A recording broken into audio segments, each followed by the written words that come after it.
Shalom, selamat pagi saudara yang terkasih. Senang bisa berjumpa lagi dalam program Spiritual Life untuk bersama-sama kita merenungkan kebenaran firman Tuhan.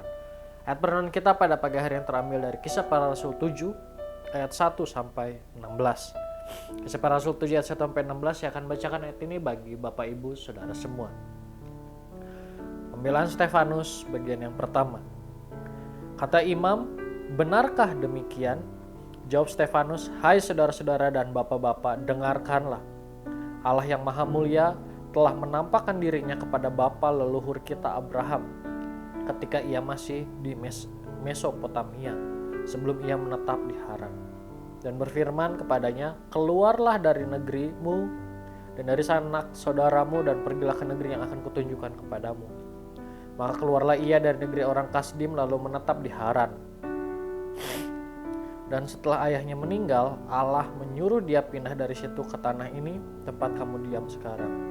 Dan di situ Allah tidak memberikan milik pusaka kepadanya, bahkan setapak tanah pun tidak. Tetapi ia berjanji akan memberikan tanah itu kepadanya menjadi kepunyaannya dan kepunyaan keturunannya, walaupun pada waktu itu ia tidak mempunyai anak. Beginilah firman Allah yaitu bahwa keturunannya akan menjadi pendatang di negeri asing, dan bahwa mereka akan diperbudak dan dianiaya 400 tahun lamanya. Tetapi bangsa yang akan memperbudak mereka itu akan kuhukum, firman Allah, dan sesudah itu mereka akan keluar dari situ dan beribadah kepadaku di tempat ini. Lalu Allah memberikan kepadanya perjanjian sunat, dan demikianlah Abraham memperanak Ishak, lalu menyunatkannya pada hari yang ke-8, dan Ishak memperanakan Yakub, dan Yakub memperanakan ke-12 bapa leluhur kita. Karena iri hati, bapak-bapak leluhur kita menjual Yusuf ke tanah Mesir, tetapi Allah menyertai dia dan melepaskannya dari segala penindasan serta menganugerahkannya kepadanya kasih karunia dan hikmat ketika ia menghadapi Firaun, raja Mesir. Firaun mengangkatnya menjadi kuasa atas tanah Mesir dan atas seluruh istananya. Maka datanglah bahaya kelaparan menimpa seluruh tanah Mesir dan tanah Kanaan serta penderitaan yang besar, sehingga nenek moyang kita tidak mendapatkan makan. Tapi ketika Yakub mendengar bahwa di tanah Mesir ada gandum, ia menyuruh nenek moyang kita ke sana. Itulah kunjungan mereka yang pertama. Pada kunjungan mereka yang kedua, Yusuf memperkenalkan dirinya kepada saudara-saudaranya, lalu ketahuanlah asal usul Yusuf kepada Firaun. Kemudian Yusuf menyuruh menjemput Yakub ayahnya dan semua sanak saudaranya, 75 jiwa banyaknya.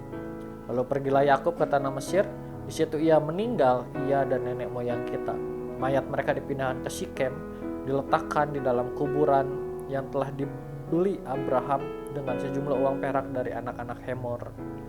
Saudara, ayat perenungan kita hari ini menceritakan mengenai Stefanus yang sedang dihadapkan di sidang mahkamah agama tertinggi negeri pada saat itu dengan dakwaan melakukan penghujatan.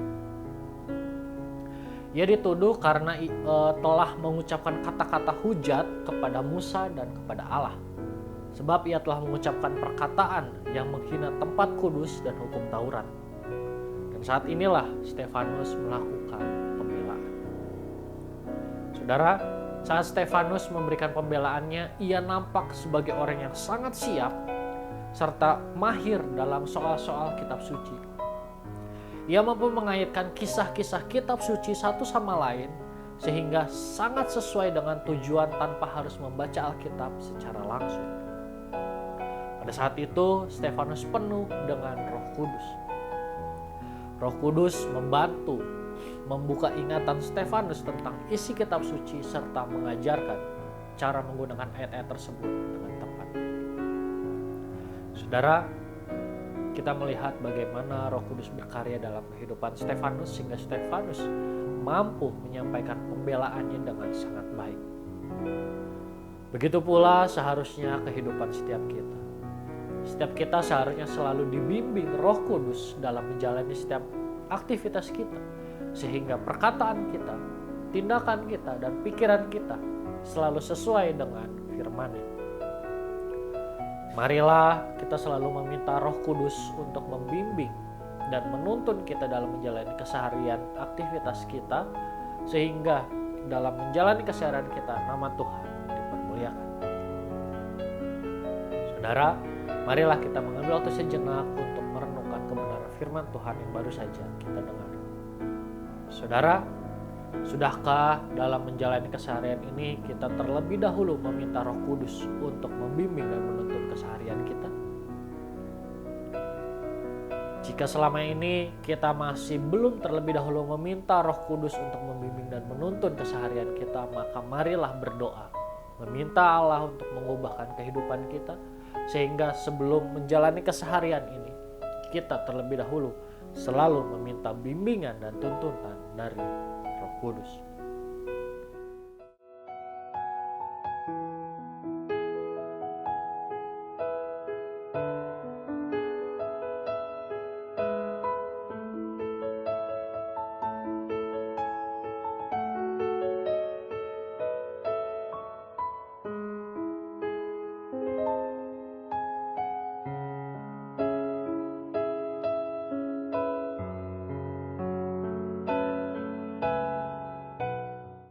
Mari kita akan tutup firman Tuhan hari ini dalam doa. Mari kita berdoa. Tuhan, terima kasih buat firman Tuhan yang kembali datang pada setiap kami pada pagi hari ini. Oleh firman Tuhan hari ini kami diingatkan untuk setiap kami selalu mengandalkan pertolongan daripada Roh Kudus dalam kami menjalani keseharian kami. Ampuni kami kalau selama ini kami dalam menjalani keseharian kami masih melakukan keseharian kami hanya dengan kekuatan kami sendiri tanpa melibatkan Roh Kudus di dalam. Sehingga kehidupan kami, mungkin perkataan kami, mungkin tindakan kami, mungkin pikiran kami tidak sesuai dengan kehendak. Dan mulai saat ini kami meminta biar Allah mengubahkan kehidupan kami, sehingga mulai setiap kehidupan kami, setiap perkataan kami, setiap pikiran kami, setiap tindakan kami, semuanya dapat mencerminkan pribadi-Mu dalam kehidupan ini. Kami juga berdoa menyerahkan seluruh aktivitas kami hari ini hanya ke dalam tangan-Mu. Dalam nama-Mu kami berucap syukur. Haleluya. Amin. Selamat pagi, selamat beraktivitas. Tuhan Yesus berkati.